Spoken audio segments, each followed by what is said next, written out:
हरे कृष्णा। गीता शास्त्रविदं पुण्यं यः पठेत् प्रयतः पुमान् विष्णोर्पदं वाप्नोति भयशोकादिवर्जितः। नित्य गीता स्वाध्याय की साधना में रत आदमी बंधु भगनी सादर प्रणाम। श्रीमद् भगवत गीता हमारे जीवन के उन अनसुलझे प्रश्नों का समाधान करती है जिस पर सामान्यतः लोग विचार ही नहीं करते हैं। वास्तव में मनुष्य पैदा होने से लेकर के शरीर धारण पर्यंत निरंतर अनेकानेक कर्मों में लगा रहता है और वह कर्मों को इसलिए कर रहा है कि हमें थोड़ा सा सुख मिल जाए। काश ऐसे बहुत ही कम सौभाग्यशाली हैं जो कर्मों के रहस्य को जानते हैं, अपने स्वयं के रहस्य को जानते हैं, इसलिए वे उचित प्रकार से कर्म नहीं कर पाते हैं। फलतः वे कर्मों के बंधन में फंस जाते हैं और सुख शांति के बजाय दुख ही ज्यादा पाते हैं। तो श्रीमद् भगवत गीता का स्वाध्याय आपको स्व से संबंधित एक ऐसा चिंतन प्रदान करती है जिससे आप स्वयं को समझ करके अपने जीवन का उन्नयन कर सकते हैं, विकास कर सकते हैं। आइए आज हम श्रीमद् भगवत गीता शब्द शब्द प्रेरणा के अंतर्गत श्रीमद् भगवत गीता के 14वें अध्याय के 7वें श्लोक का पाठ करते हैं। आप जानते हैं कि 14वें अध्याय का नाम है गुण कर्म विभाग योग, यानी कि यह जो संपूर्ण सृष्टि संचालित हो रही है, वास्तव में इसमें मैं को नहीं जोड़ना चाहिए और गुण ही गुणों में बरत रहे हैं। अहंकार की ऐसी कोई वृत्ति का उदय नहीं होना चाहिए, लेकिन होता है। तो गुण भी 3 प्रकार के हैं, सत्वगुण, रजोगुण और तमोगुण। इन तीनों गुणों की प्रवृत्तियों के बारे में चिंतन यहाँ पर इस अध्याय में किया गया है। आज हम इस 7वें अध्याय का पाठ कर रहे हैं जो इस प्रकार से है, और यह है श्लोक रजोगुण से संबंधित है। श्री भगवानुवाच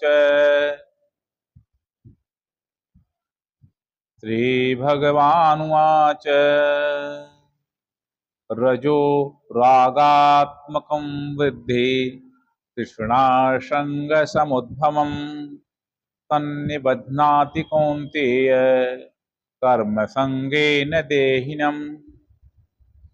श्री भगवान ने कहा, हे कौन्तेय, राग रूप रजोगुण को तुम आसक्ति और कामना से उत्पन्न हुआ जान। यह रजोगुण देहिनम यानी जीवात्मा को कर्मों और कर्मों के फलों से बांधता है। आत्मीय बंधु भगिनी, भगवान श्री कृष्ण ने बड़े ही सूक्ष्म बातें इस श्लोक में कही गई है कि जो रजोगुण है वह रागात्मक है, यानी आसक्ति उत्पन्न करने वाला है। रजो रागात्मक विधि तृष्णा संग समुद्भव। और ये कैसे उत्पन्न होता है? यह तृष्णा यानी कामना और आसक्ति से उत्पन्न होता है। एक बात हम लोगों को बड़ा ही ध्यान से विचार करना चाहिए कि ये जो रजोगुण उत्पन्न हो रहा है कामना से और आसक्ति से, तो आखिर इसमें संबंध क्या है? तो आप देखेंगे कि जब हमारे अंदर कोई कामना उत्पन्न हो जाती है या किसी वस्तु, व्यक्ति अथवा स्थान के प्रति आसक्ति पैदा हो जाती है, तो हम उसको प्राप्त करने के लिए प्रयास करने लगते हैं, कर्म करने लगते हैं। तो कामना और आसक्ति से रजोगुण, और रजोगुण में व्यक्ति सक्रिय हो जाता है, कर्म करने लगता है, लगातार वो प्रयास करने लगता है। तो कामना और आसक्ति से रजोगुण उत्पन्न होता है, ये बात भगवान कह रहे हैं। इसको हम सब लोगों को गांठ बांध लेना चाहिए। अगर हम कामनाओं के जाल में फंसे रहेंगे और आसक्तियों को नहीं छोड़ पाएंगे तो हम रजोगुण के जाल में फंस जाएंगे। अब यहाँ पर दो चीजें हैं कि ये जो रजोगुण है और कामना है और आसक्ति है, इसमें क्या संबंध है। तो इसमें बीज और वृक्ष जैसा संबंध है। ये जो रजोगुण है ये बीज है और कामना और आसक्ति ये बीज है।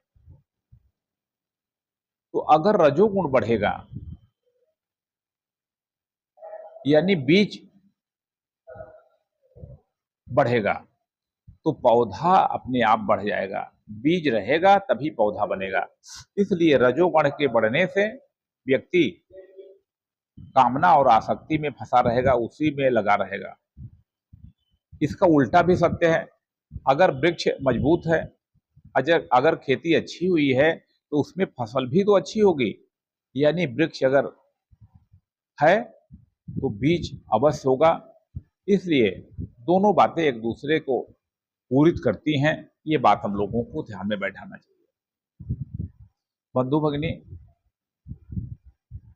जो रजोगुणी व्यक्ति होता है वो निरंतर अपनी कामनाओं की पूर्ति करने के लिए बड़ा तेज काम करता है, अथक परिश्रम करता है। वास्तव में रजोगुणी व्यक्ति अगर विश्राम भी कर रहा है तो उसके मन में ये बात है कि मैं थोड़ा सा विश्राम कर लूं जिससे मेरा शरीर पुनः काम के लिए और अच्छा बन जाए। वो बड़ा तेज काम करता है। कोई भी काम होता है उसे कम समय में वो पूरा कर देता है, थकता ही नहीं है। बड़े से बड़े लक्ष्य हो, रजोगुणी व्यक्ति उसको पूर्ण करके ही दिखाता है। लेकिन यहाँ जो मुख्य बात समझने वाली है कि यदि बीज ज्यादा बोए जाएंगे तो फसल भी तो लहलहाएगी। ये रजोगुण व्यक्ति को यह सोचने के लिए नहीं बाध्य करता है कि तुम किस लिए काम कर रहे हो। रजोगुणी व्यक्ति केवल धन संपत्ति मान प्रतिष्ठा के लिए वो रात दिन काम करता रहता है और कभी भी विश्राम नहीं पाता है। इसी अध्याय में भगवान श्री कृष्ण ने कहा है कि जो सत्व गुण है वह सुख में लगाता है। सत्वम सुखे संजयति रजः कर्मणि भारत। और जो रजोगुण है वो कर्मों में लगाता है। यानी कि जो रजोगुणी व्यक्ति है वह कभी आंतरिक शांति नहीं पाता है और एक से एक कामनाओं के जाल में उलझा रहता है, जिसके कारण उसके मन में अशांति अपने आप पैदा हो जाती है। तो इसलिए हमें इस श्रीमद् भगवत गीता के ये जो कर्म के विज्ञान है, हमें दोनों पहलुओं पर काम करना चाहिए। हमें जो सत्व गुण है उधर प्रयास करना चाहिए। जब हम ये विचार करना शुरू करेंगे कि जो हम कर्म कर रहे हैं कामनाओं की पूर्ति के लिए, धन के लिए, घर के लिए, आखिर वे क्या टिकाऊ हैं, उनका मूल्य कितना है। क्या कभी भोगों को भोगने से व्यक्ति आंतरिक शांति पाता है। तो मानवता का इतिहास यही कह रहा है कि रजोगुण के नाते व्यक्ति अपनी कर्मठता से, अपने कर्म से वो भले ही राजा बन जाए लेकिन वो सुख नहीं पा सकता। क्योंकि रजोगुण, यहां भगवान कह रहे हैं कि देहिनम यानी जीवात्मा को रजोगुण वह उसके कर्मों से बांध देता है, यानी कर्मों से संबंध हो जाता है। मान लीजिए हमने एक बगीचा लगाया आम का, तो उस बगीचे से हमारा संबंध स्थापित हो जाएगा क्योंकि उसमें मैं जुड़ा हुआ है। देखिए तमाम कर्म हो रहे हैं, हम उन्हीं कर्मों में बचते हैं जहां पर हमारा मैं जुड़ा हो रहता है। कितने बड़े बड़े घर हैं, कितनी बड़ी बड़ी गाड़ियां हैं, कितने कीमती चीजें हैं दुनिया में, लेकिन वे हमको नहीं बांधती हैं। वे इसलिए नहीं बांधती हैं कि उससे मैं अपना संबंध नहीं जोड़ पाता हूँ। जिन कर्मों से, जिन वस्तुओं से संबंध हम जोड़ पाते हैं वही हमको बांध लेते हैं। तो कर्म भी बांधते हैं और कर्मों के फल भी बांधते हैं। इसलिए हम सब लोगों को नित्य गीता स्वाध्याय के द्वारा यह जो कर्म का रहस्य है, सत्वगुण, रजोगुण, तमोगुण है, इनकी प्रवृत्ति क्या है, इन तीनों गुणों के नाते हमारे जीवन में किस प्रकार से परिवर्तन आता है और हमें किस गुण की साधना करनी चाहिए, तो आप देखेंगे कि इसी अध्याय में भगवान कहते हैं कि वास्तव में तीनों गुण हमेशा रहते हैं किसी भी व्यक्ति में। जब सत्व गुण की प्रधानता होती है तो व्यक्ति में रजोगुण और तमोगुण दब जाते हैं, और जब रजोगुण की प्रधानता होती है तो सत्व गुण और तमोगुण दब जाते हैं, और जब तमोगुण की प्रधानता होती है तो सत्व और रजोगुण दब जाते हैं। उस समय तमोगुण प्रभावी हो जाता है। तो कहीं न कहीं ये तीनों गुण जीवात्मा को बांधे रहते हैं, लेकिन उसमें जो रजोगुण है, जो कि व्यक्ति को निरंतर कर्म करने के लिए प्रेरित करता है, कर्म में लगाए रखता है, ये ज्यादा बांधता है। ये बंधन में डालने वाला जो रजोगुण है, इसको हम समझें, इससे बचें और अपने देशवासियों से नित्य गीता स्वाध्याय का आह्वान करें। बंधुओं, धीरे धीरे धीरे धीरे साधना के द्वारा स्वयं को समझाने का नाम ही तो साधना है। अगर हम अपने कर्मों पर, अपने जीवन के उद्देश्यों पर धीरे धीरे चिंतन करना सीख लें। देखिए कि आदमी कर्म में कितना व्यस्त हो गया है कि एक क्षण भी नहीं सोच पाता है कि आखिर मैं क्या कर रहा हूं और क्यों कर रहा हूं, क्या इससे मुझे वास्तविक शांति मिलेगी।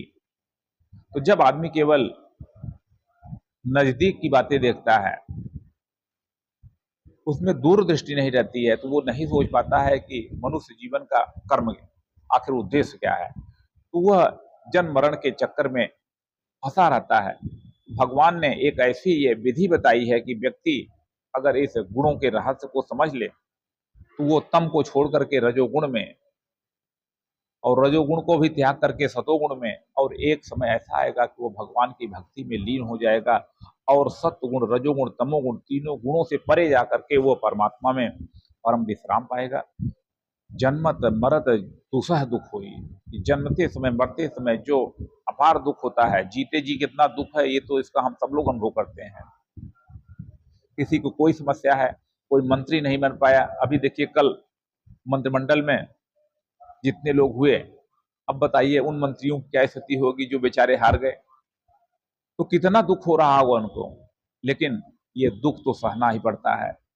पहले कर्म करिए, फिर कर्म फल का भोग करिए, और कर्म और कर्मफल का भोग दोनों करने में ही व्यक्ति का जीवन नष्ट हो जा रहा है। वह परम शांति को यानी जीवन मरण के बंधन से स्वयं को नहीं मुक्त कर पाता है। इसलिए श्रीमद् भगवत गीता हम लोगों को एक ऐसा अमृत प्रदान कर रही है जिसके द्वारा हम स्वयं को अपने मन के बंधनों को काट सकते हैं, अपने मन की गांठों को खोल सकते हैं और जीवन का जो सच्चा उद्देश्य है उसको प्राप्त करने के लिए आगे बढ़ सकते हैं। आप सभी बंधु भगिनियों से मेरा निवेदन है कि इस चैनल में जो वीडियो हम डाल रहे हैं उसको आप अपने YouTube और WhatsApp, Facebook उन चैनलों पर भी इसको डालें और लोगों को आप गीता स्वाध्याय के लिए प्रेरित करें।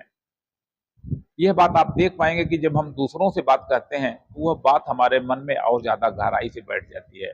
अगर हम दूसरों से नहीं कहते हैं तो वो बात हमारे मन से भी गायब हो जाती है।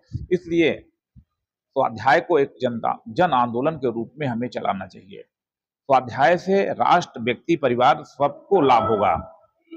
और श्रीमद् भगवत गीता तो अद्भुत ज्ञान है, अंतरराष्ट्रीय ज्ञान ग्रंथ है, इसलिए इसका स्वाध्याय तो सभी स्वाध्यायों की जननी है, सबके मूल में है।